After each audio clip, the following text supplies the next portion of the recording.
your flesh and blood. Welcome to Tell Me Your Story. New paradigms for a new world where we're giving you choices and knowledge of those choices to help make your dreams come true. We are here 9 times a week. Sundays at 7 a.m. and 7 p.m., Monday mornings at 1 a.m., Wednesdays at 9 a.m., and Monday through Friday from 8 to 9 a.m., streaming live at all those times at richarddugan.com. We are on SoundCloud, iTunes, TuneIn Radio, Spotify, Stitcher, Player FM, as well as YouTube, where you can watch these conversations. I hope that you will take time to subscribe and click notifications so that when a new conversation is posted, you'll be notified and you'll be able to tune in, listen in, and learn, and be entertained and inspired. A reminder that Choices, which is my book, 5 Steps for Life, it's available on Amazon.com in paperback, hardcover, and Kindle with Audible, soon to be released.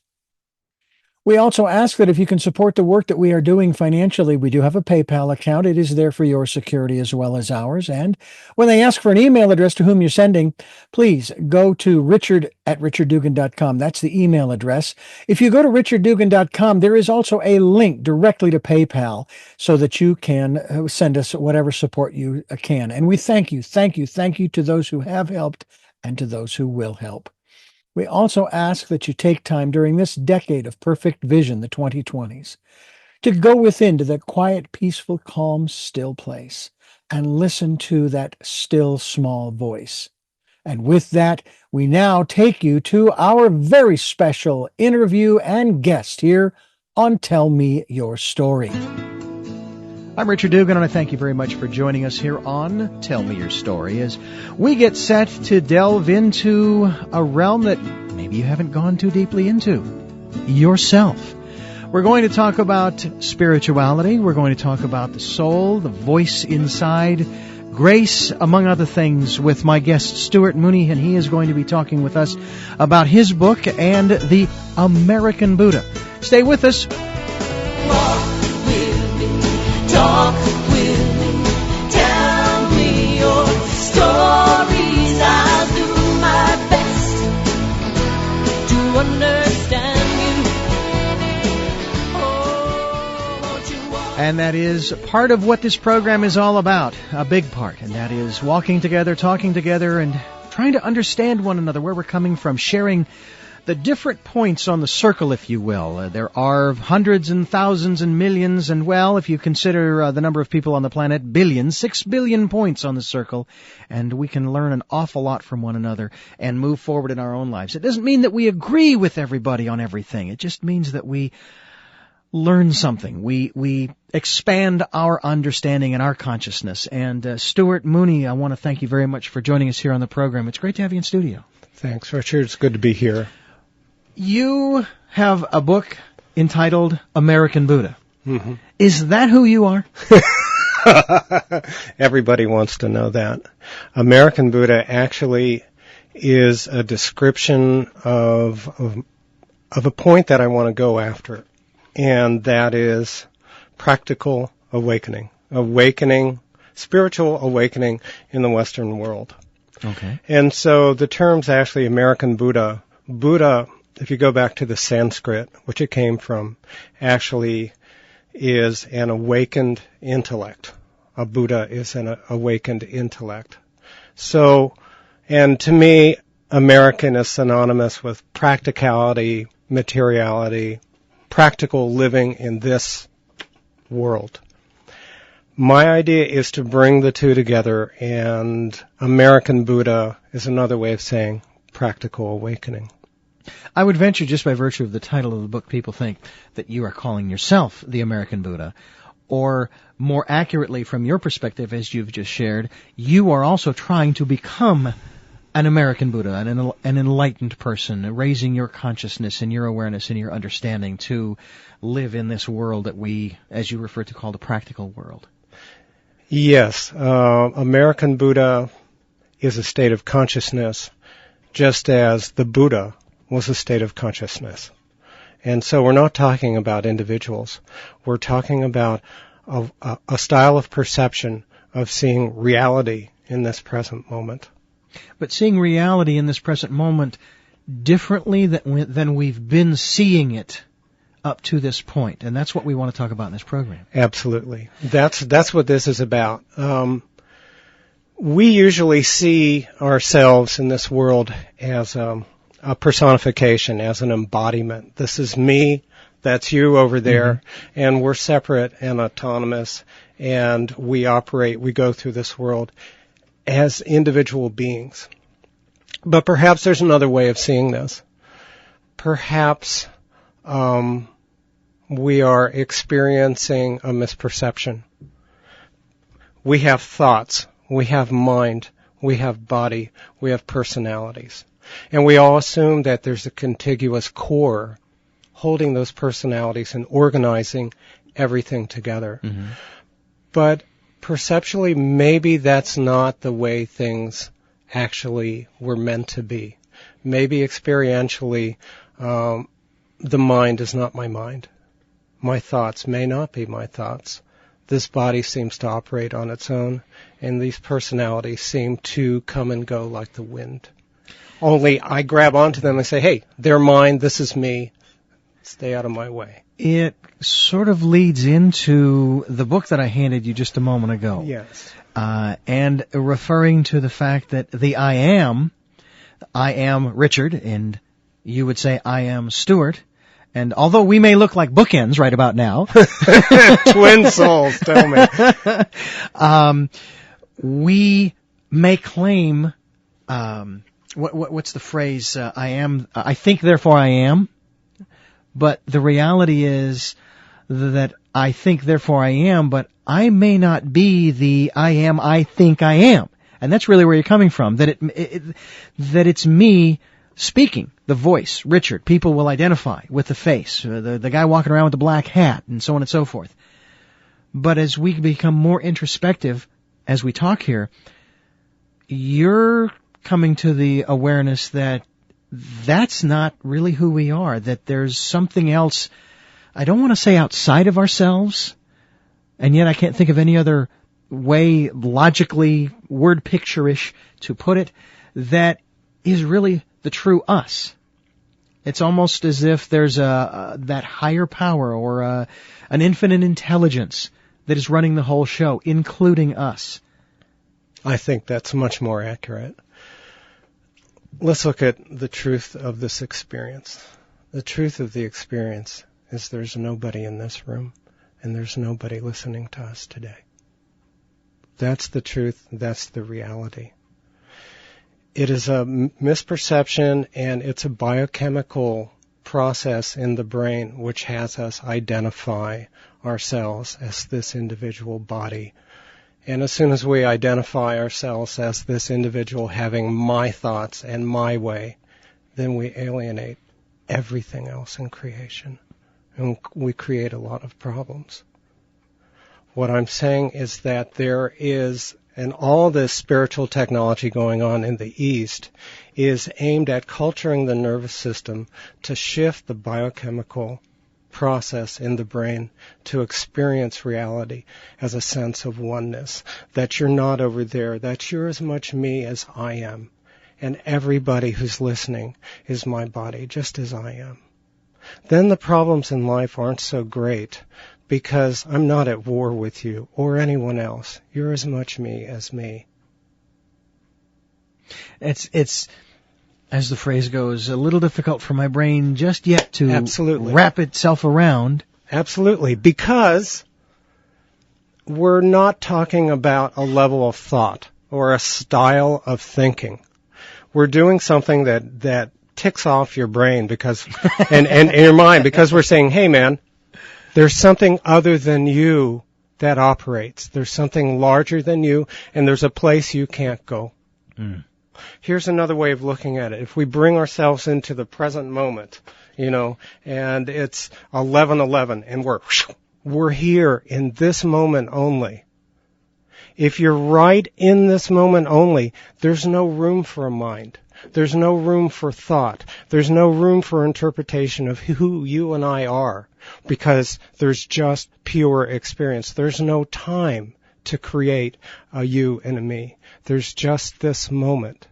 All I'm saying is that there is a way of shifting the nervous system to the point where it can't get out of the present moment awareness. And if you're in the present moment, you're in just pure experience without a thought process interfering or interpreting or saying, well, you're over there and your melon isn't as good as my melon.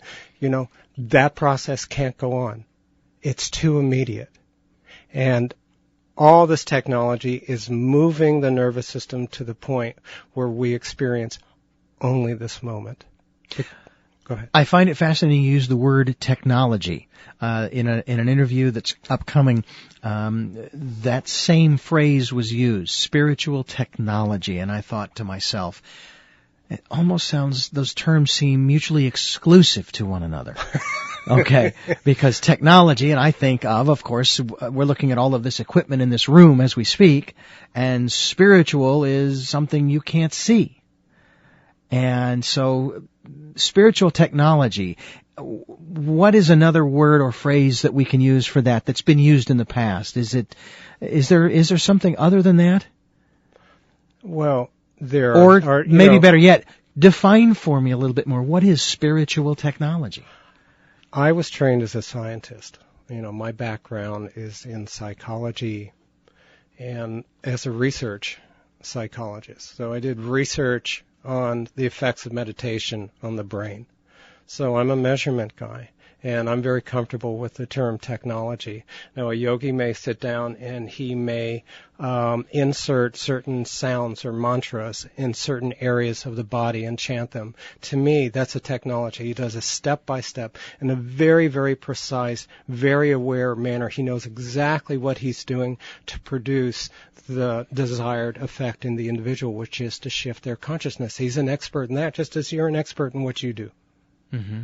He's a technologist. Yeah. So it's just a contemporary term to define something that's been going on for eons. Absolutely. Absolutely. You know, there's crossover everywhere. Everybody is doing what they're trained to do. They're doing what they're trained to do, but they're amped up in their experientially so they can see precisely what they need to do to shift consciousness, because that's their job. Mm-hmm. If you've just joined us, my guest is Stuart Mooney. He has written a book called The American Buddha.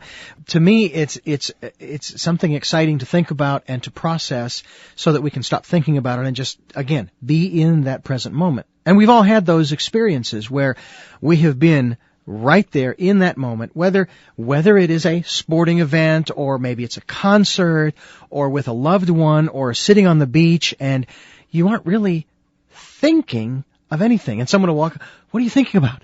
Right. Nothing. And the truth is, you're not, because you are, shall we say, you're one with, whether it's the ocean and the waves crashing in on the sand, or you're one with the clouds that are going across the sky. And your mind is, for those brief instances, your mind is actually quiet, clear. What happens to the mind in those moments? Because as you've kind of described, it gets befuddled. It gets really pissed off, so to speak. Right. There's a silence that is associated with this present moment experience. We're looking at, the ocean at sunset, and all of a sudden, whoa, we're gone.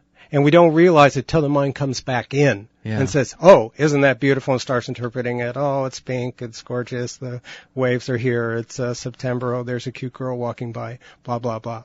But for the moment, you're just pure experience without an object of perception. There was no subject or object. You had become what was happening. And that's present moment awareness. And we all have that. The idea is to culture the nervous system to experience that as an all-time reality, because there are tremendous benefits for not only you, but for everyone on this planet. And we need to go help this planet big time. Let's talk a little bit about you, Stuart Mooney. You say you were a scientist. How long have you been out of the scientific realm and studying all of this to bring you to this place where we are today talking about your book, The American Buddha? I started out 40 years ago. I was one of the original transcendental meditation teachers. And because I was going and getting my master's at the time, I was just happened to become involved in a research study which was sponsored by Yale and actually Johnson & Johnson, where we studied the effects of meditation techniques on the brain. And so I was in a laboratory night and day. And also we studied the effects of meditation long-term on psychiatric patients. It was a very famous psychiatric hospital. My boss invented the MMPI, which is a measure of sanity in the United States. So, it was a very well-credentialed study. And the shifts and the changes that we found in the brain just by repeating a sound, how can you drop oxygen consumption, respiration, your entire metabolism, 17% in 10 minutes? Well, you can't. There was no way. There's nothing documented until we started doing this research that just by repeating the sound in a certain way, it changed the whole way the brain and also the physiology moved, and it moved it in the direction opposite to stress. I know that when I've been ill, I will hum. Or when I was a kid, I remember an experience when I had a bad illness and I was laying there and I was moaning. And my sister told my mother, make him stop. It sounds terrible. She says, no, that's the way he heals himself. Well, I didn't know that that's what I was doing. All I knew is I just felt the need to do that. Mm-hmm. So it's that vibration. It's that sound. Your mom was right on. Yeah. Yeah, it's all about sound. And we all know intuitively what to do and how to do it. And that's where I also bring in a component which I call grace. Let's talk about that. Okay. We have all the spiritual technologies that people have been using for aeons, and I respect them all. I don't care what path you're on. If your goal is to find out who you are, then I love you all for whatever you do. But to my experience, there's some vital component that has to enter in that is like the lubricant that makes all spiritual technologies work. And I call it grace. And it comes from somewhere else. It doesn't come from us. It comes from a higher power, or however we want to describe it. Everybody describes it in every religion, in every path in their own terms. But it's some component other than ourselves that lifts us out and makes the whole thing magical. So it's not the spiritual technology alone, but the integration of the grace into the technology, which makes it work. And that's where the transformation really takes place. Otherwise, it's just technology. When there's energy behind it, and that energy is very, very special. It's very magical. And I have many stories in my books about extraordinary miracles that happen that are driven by grace. Now, a lot of people may have had those kinds of experiences and not even been aware that they were, say, extraordinary. And that leads me back to one of the things that we talked about earlier before we started the program, and that was that my feeling is that Jesus and all of the miracles that he performed, as they were described as miracles or defined as miracles, to him it was just commonplace. It's just what he did. It's Exactly. like you said before, I'm an expert, or if you will, at what I do, and you at what you do, and each listener at what they do, whether it's being a parent or a nuclear physicist or a farmer, whatever the case might be, whatever it is that your life's purpose is, and you've managed to find that. You intuitively just do it. You have grace. Grace helps create miracles. And when you have an unbroken experience of miracles, well, that's being a God man. It's just an unbroken set. For him, it's just the way of life. That's correct. Yeah. Grace creates miracles. What are miracles? They're non-logical synchronicities that just happen for no good reason and no explainable reason at all. They just happen. But when they happen as a way of life, then somehow you're in tune with something much, much larger than yourself, and you're living and breathing the nature of creation herself. I've heard the definition of a miracle in a very simplistic way was along the lines of interfering with shall we say, the laws of nature. In other words, you allow the laws of nature to go about their normal course, but when you are able to interfere in such a way as to do no harm, of course, and the example was used of, well, one of the laws of nature is gravity. And this gentleman, he dropped an apple, and the other gentleman he was sharing this whole concept with reached out and grabbed it before it hit the ground. And he says, by your definition of a miracle, you have just performed a miracle, because you have altered one of the laws, and that it being of gravity. I mean, it's very simplistic in its definition, but in one sense that's true, because when you transform your life, if it was going in one direction and you start to become more conscious, and isn't that really what we're striving for more than anything else, is to get out of going along, maybe not so much blindly, but just it's like being on autopilot. Yeah. Versus being conscious and saying, you know what, I was on autopilot and it was a nice ride for a while, but I would really like, and it's going to take me time to learn how to take responsibility, feel comfortable for being responsible for my life, but I want to do that and see where that'll take me. I want to try something different. What is that makes you want to try something different? And that's the whole question. That's already written, too. The hand that jumped in to stop the apple from falling, mm-hmm. that hand was destined to happen. Are you saying that there is a script that's already been written? Oh, absolutely. Because we're not you and I. Okay. There's a much larger script happening here.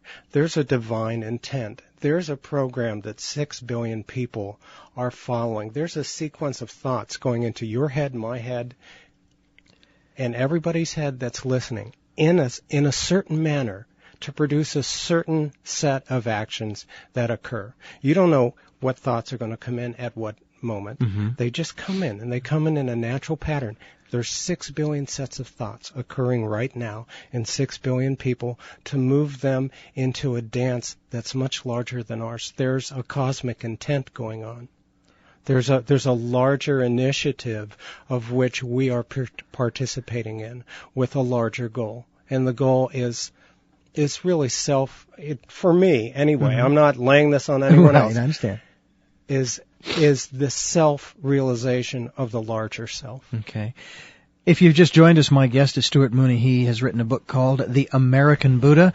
Then, for me, the next progressive logical question would be, where then, if there is a script that's already written, wherein lies the meaning of life?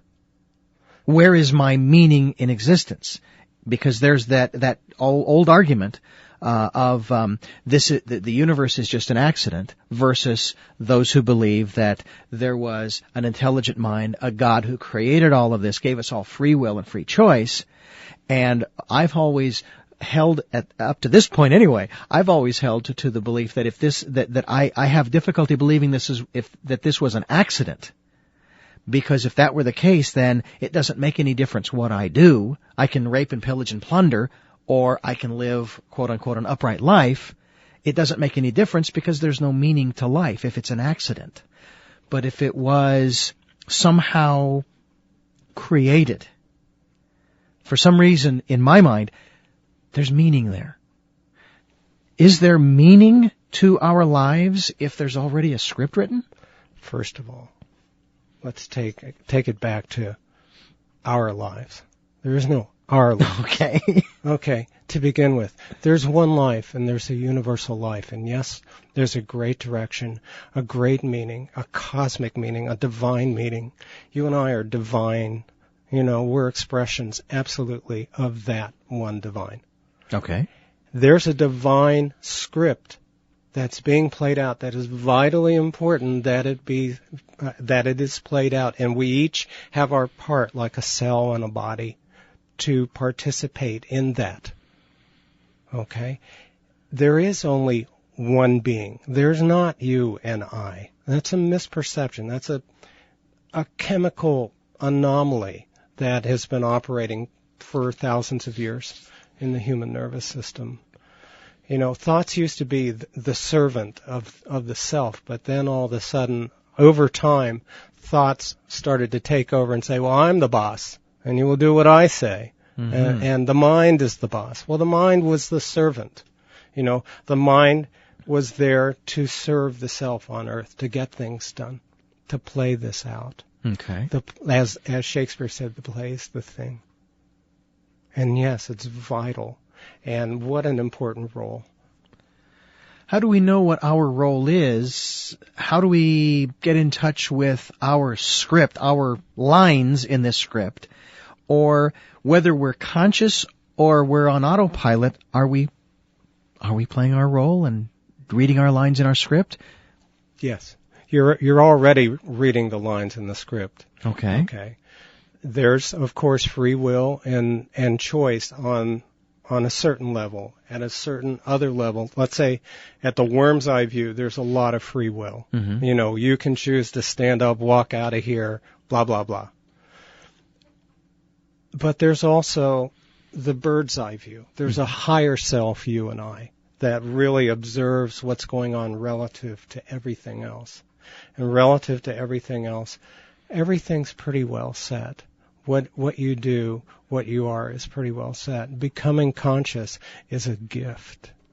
It's a natural gift that's already written in the script. It's no coincidence that you and I are sitting across from each other at 11:30. Okay. Would this have happened anyway? Yes. If we weren't conscious?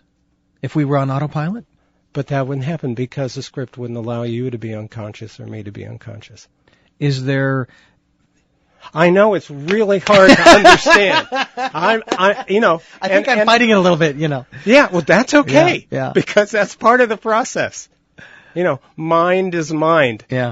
And mind, mind is, it's like a miserable child. Of the divine. Yeah. It thrives on, I'm miserable now and I need to get somewhere else to be unmiserable. Mm-hmm. So it's always saying that this is lousy and it's just around the corner. The truth is that this is all there is. Mm-hmm. And holy people have been saying this from time immemorial, that this is it. This is it. This moment is it. Because the goal is not a good or a bad moment, but just the experience of the moment itself. There's no judgment going on. There's just experience going on. And if you're in that experience, it's heaven. Yeah. If you're in judging the experience, it sucks. Yeah. This is true. And that's the difference between pain and suffering. Suffering is judging pain. Mm-hmm. Pain's part of living. Yeah. But pain is just a thing. It's not a personal thing. It's just a process happening. But we make it very personal. My pain, and why do I feel it, and you don't, blah, blah, blah, blah, blah, blah. If you step back, it's just a neutral aspect of experience. So the experience is the thing. This moment is the thing. Because that's all there is anyway. You can't get out of it. Right. If you've just joined us, my guest is Stuart Mooney. He has written a book called The American Buddha. Now, I turned the screen that is recording this program to you because the thought has occurred to me to help our listeners to understand. And maybe I won't use the example here as much as I will use the example of a tire on a road. Okay. The only part, there's only one part of the tire that is touching the road at any given time. Right. That is the present moment for us as humans. Correct. Whereas this line here, as our voices are recorded and created into sound waves on the screen that we're looking at that line is the only moment there is. That's it right now. Right. This isn't it over here to the left. So what is that? That anything other than that point is a symbolic representation of direct experience. And Yes. that's all the mind can do is But symbolically. now that's the past. No, that's what we call it. Okay? Okay. It's not the reality. It's a symbolic impression. It can never, if you try and remember what happened with Mom at 12 years old, the best you can do is remember a symbolic representation of it. If you really want to remember it, bring yourself into the moment, because all moments are exactly the same. The experiential aspect of the moment will be exactly intimate like this. You bring your mom into this moment here, and you'll know what happened. So what you're saying is that I can take that moment at 12 years old with my mother actually to that They're present all moment the same. point. No, not that. This. This. Okay. This moment. Everything takes place in this moment. Okay. There is nothing else but this moment. Everything else is baloney. Yeah. It's created. The past isn't here. It's unconscious. There's only one conscious aspect, and that's what's happening right here. And that's that point where the tire, that only spot Touches where the the tire road. is touching the road. Right. Only it's infinitely small, so there's no time for a mind to Right. even be there. Exactly. It is something to be contemplated over and meditated over, and that's one of the things I'd like to get into too, is techniques that we can utilize to help bring our minds into that quiet space, or maybe more appropriately, to take ourselves to that space, that place where we are one with whatever the experience is around us, where our minds become quiet. And I'm wondering if maybe that's the difference. Not trying to quiet our minds, but we're going to the place where the mind just becomes quiet. Right. So you're not, and the difference I'm seeing is, the first example is, there's resistance, there's interplay between yourself, if you will, and your mind. The other is, mind, do whatever you're going to do. I'm going over here, and then you will do whatever it is that you're going to do. And in this case, I'm in the present moment, mind is quiet. I'm not resisting it. I'm not putting any energy into quieting the mind. I have a feeling that meditation for many, and I know myself this way, that was always the struggle. Trying to quiet the mind so that I could meditate. Okay. The circular argument. Exactly. Right. Whereas, mind, do what you want to do. Because this is what I'm going to do. I'm going to meditate. I'm going to focus on that leaf on the tree, or the waves crashing into the shore, or whatever it is that you use as your focal point. To be in the moment. There's nothing you can do. There's nothing you can do. Okay, and so you have the right approach, Mm-hmm. which is listen.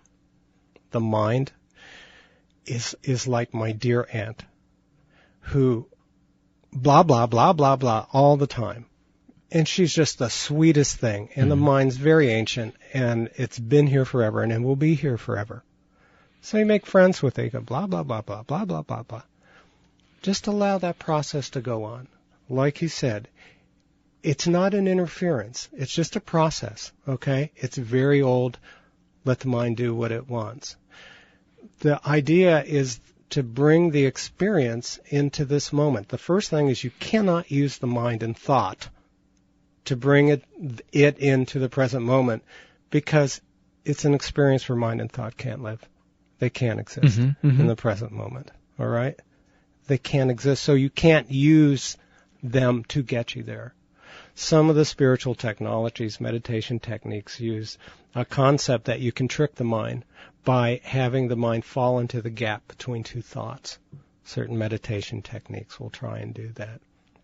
My feeling after 40 years is that the key element is to bring this element of grace in. And there are certain ways you can access it.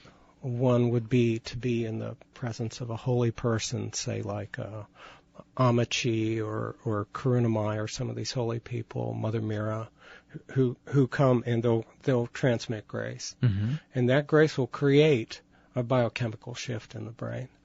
There are also systematic techniques. One I really like a lot is called oneness blessing, or Diksha, where people are trained to lay hands, and it will create a biochemical, measurable shift that's been measured in laboratories.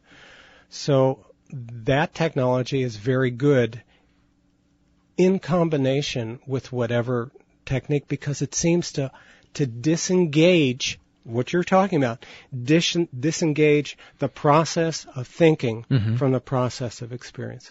Mm-hmm. And so that's what we're talking about right. doing, so that you just become the experiencer.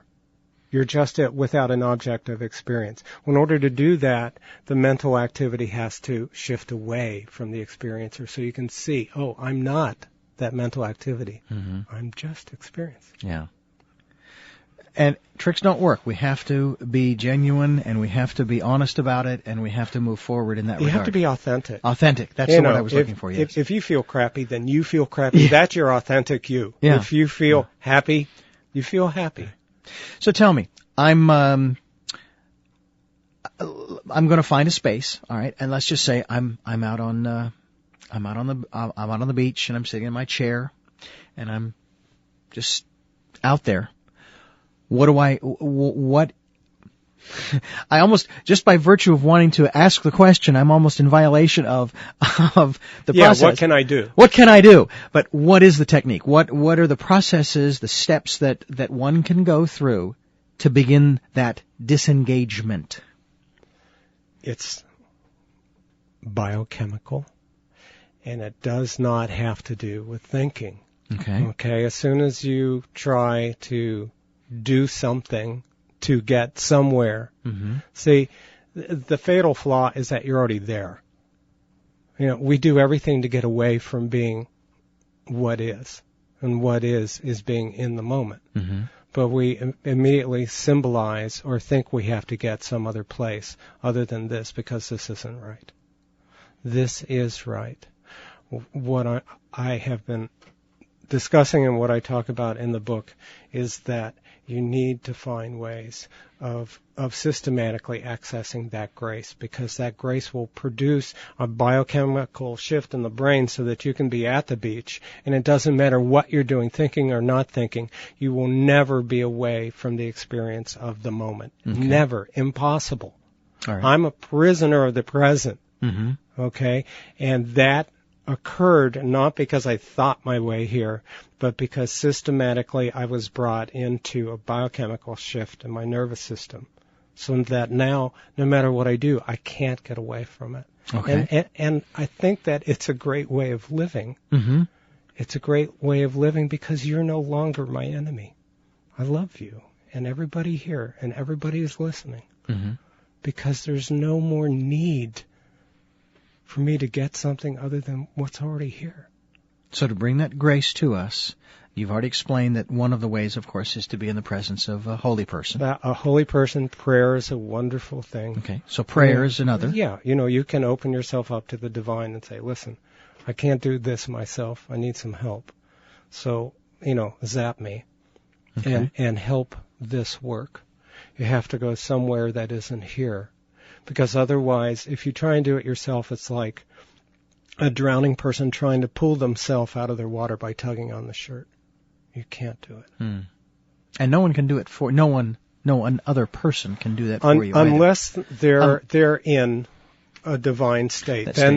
But then they're not actually doing it. They're just, because they're aligned with the experience of the divine. Then they can bring you into alignment, with that, because there's nobody there in their experience. There's nobody there. They're just a cosmic process taking place. And that's their experience. And it's not some kind of totally weird thing. It's the only completely, authentically natural experience you ever had. And shall we say, the best prayer is just your prayer in your way, because your nervous system isn't structured like mine, and your awakening will not look anything like mine. No special mantras. No, there's other than, again, your own personal plenty of technologies. Sure. Let me put it this way. We're in a prison. Okay, we're behind bars. Now, I can give you all kinds of spiritual technologies to make it more comfortable behind bars. We can move the furniture around. Okay, we can get a big screen. But essentially, you'll still be behind bars. And I do that all the time. I teach people technology for relationships. I heal. I've healed for many, many years. And, I help people manifest physically, finances, or whatever they want. But that's still moving the furniture inside the prison. Mm-hmm. Okay. I also support and do the technology that helps open the gates to get you out. Because when you're out, you don't need all that furniture because you're out. You're free. You're free. And then you can do whatever you want. I'm not telling people to do anything other than they're already doing. I'm just making people aware that there's something other than them that they can access that can help shift things. And I see this coming, okay, on a much larger scale, a larger scale movement of people shifting into this state. And I think it's going to produce a more synergistic effect. It has to, because we can't go on living the way we're living, hurting each other.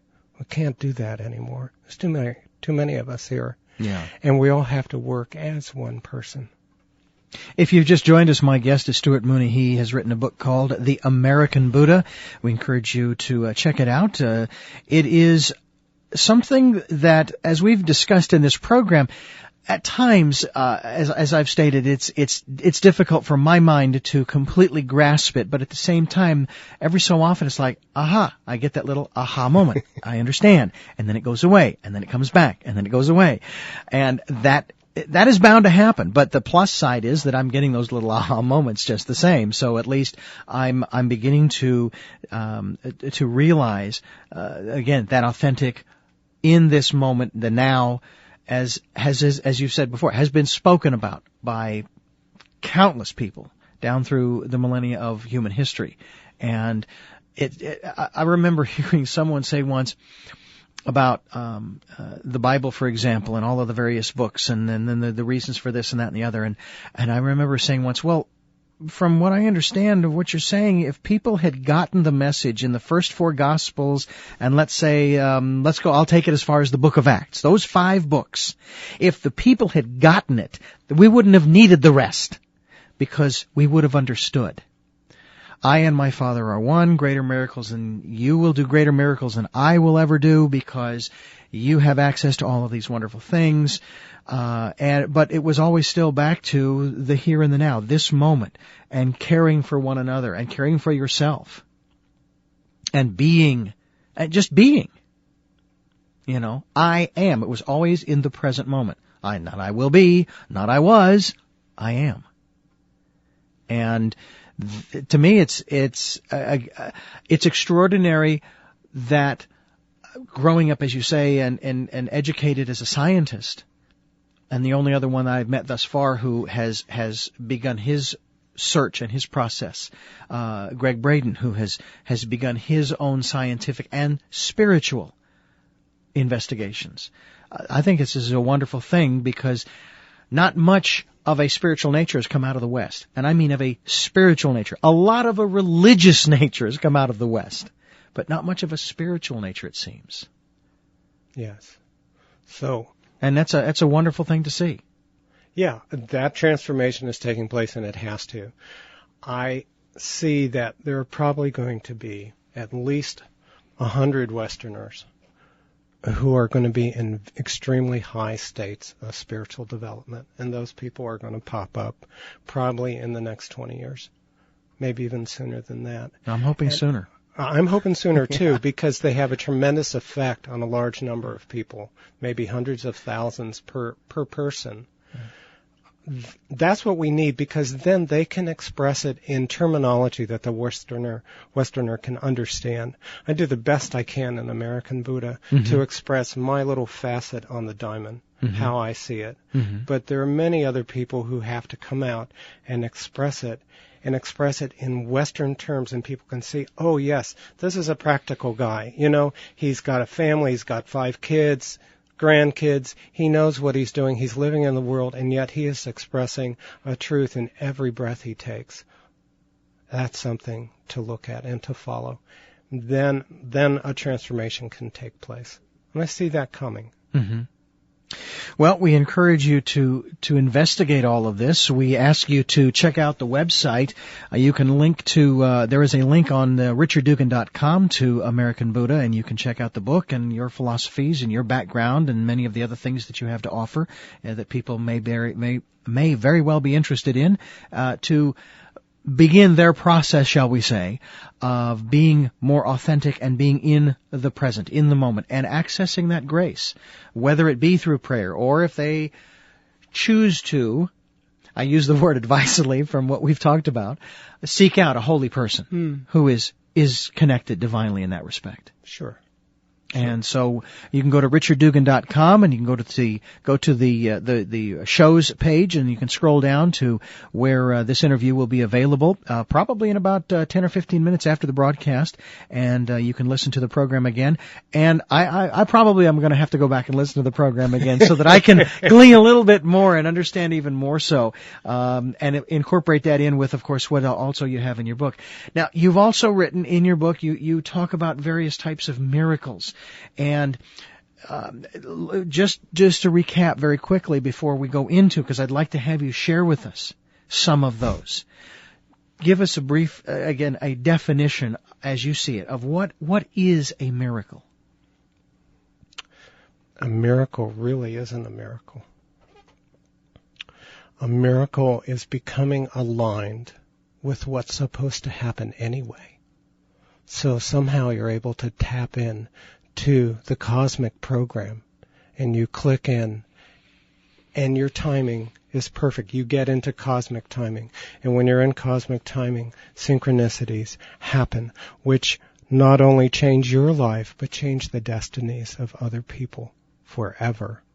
And that is a miracle. A miracle is non-logical, non-linear.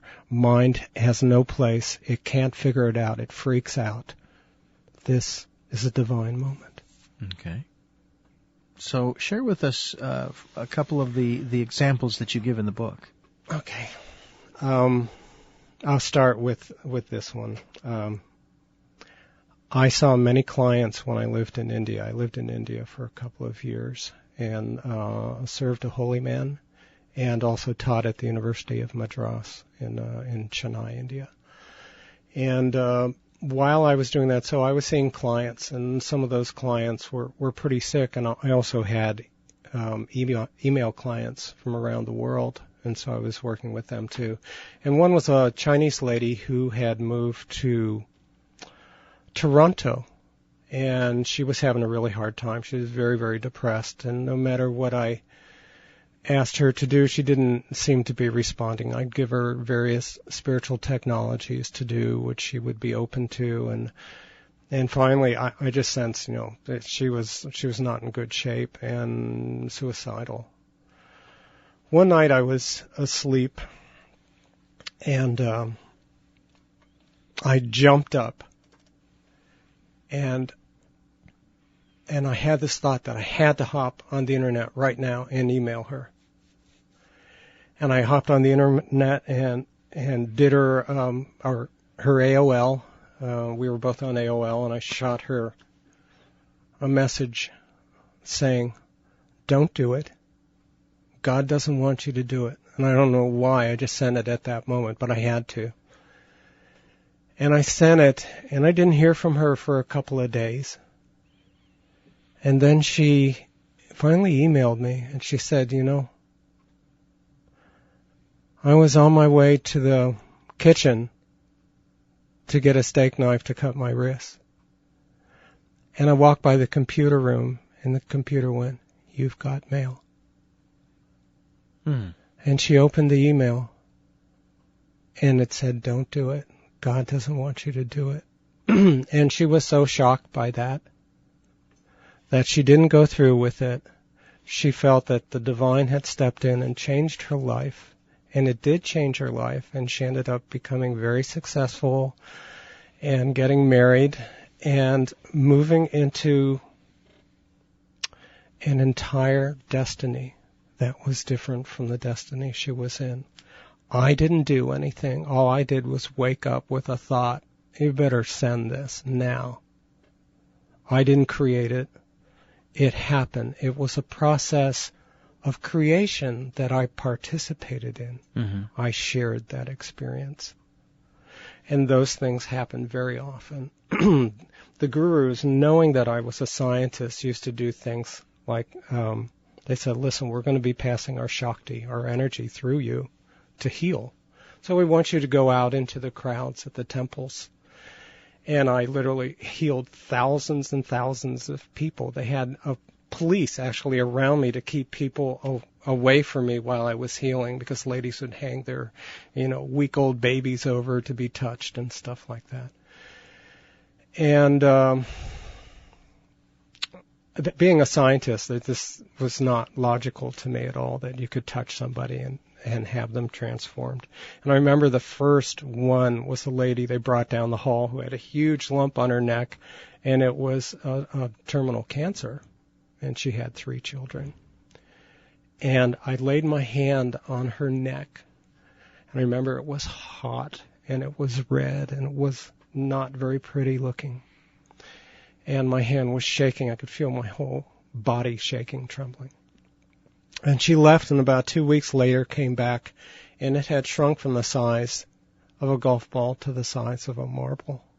And within 6 weeks, it was just a little red mark, and the cancer had completely disappeared. And the gurus would walk by and say, explain that. Deal with it. Deal with it. Wrap your brain around that one. Whoa! And so that was my introduction into healing. And by the end, I had, by 2004, I had done thousands and thousands of people. And very similar type stories, about that type of thing. I did a psychiatric patient, which was the worst patient in the hospital at the Banyan Hospital in Chennai, which is a psychiatric hospital for women, just to demonstrate to the psychiatrist how healing works. And the psychiatrist in chief called me the next morning, and she said, get down here. She said, you're not going to believe this. She said the client got up, made her own bed for the first time ever, went down, had breakfast, and said, where have I been? And she was completely back in gear, completely as integrated as you and I. Wow. And they couldn't figure it out. And it was not me. It's just tapping into a natural process of becoming aligned with what nature wants to do and shifting her life. The last story I'd like to tell is a very personal one.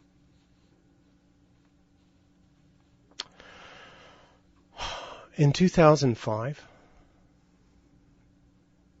October 18th, my oldest son, Josh, passed away. He was in Scottsdale. And his liver failed. He got very ill, and he didn't wake up. And our family was devastated. My 5 children, his 4 brothers and sisters were really shook up. His mom. And my spiritual partner, Irene, and I were together, and months later, her daughter got pregnant. And this was, I think, July of 2006. Shanta got pregnant, her daughter. And we went through the pregnancy and everything, and she had a little baby on January 30th of this year, little Sophie. January 30th at 5:32 in the morning. And Josh was born at January 30th at 5:31 or 5:32 in the morning. Exactly the same moment. And so you figure, well, what statistically are the chances of that? Well, I figured it out. It's 1 in 27 billion. There are only 6 billion people on the planet.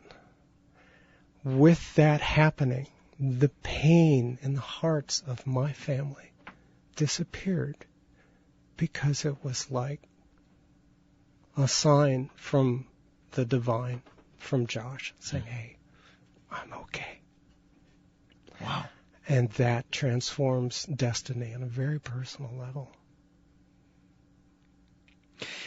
You talk about the people that we have lost over the years through literally the senseless behavior, and we can give it whatever name we want. And I see those happen in the news, and I think, my God, what lost potential, what lost creativity, what we are missing by the lack of their presence in our lives and in our world to contribute to a better world, hoping that that's what they were about. And of course, you hear the stories. This person was this, and they were that, and the great smile, and the creativity, and the love, and they loved animals, and they loved children, and on and on and on. And I often think about those situations and thinking that we certainly could be so much further along as a society, as a race of people, if we would just get beyond this business of you're different, ergo you're my enemy. And again, different doesn't, you can put any label you want on the word different. It doesn't make any difference what the word is. I came up with a phrase many years ago, and it's for some it's difficult to understand. If there is a difference that makes a difference, there is a difference. But if there is a difference that makes no difference, there is no difference. And it's not always easy for me to remember that. But the fact of the matter is that we're all in this together. It to me it's extraordinary to have the opportunity to sit with you now for the second time and share and talk, because we had the opportunity of getting together and sharing over a cup of tea and what have you, just enjoying that moment.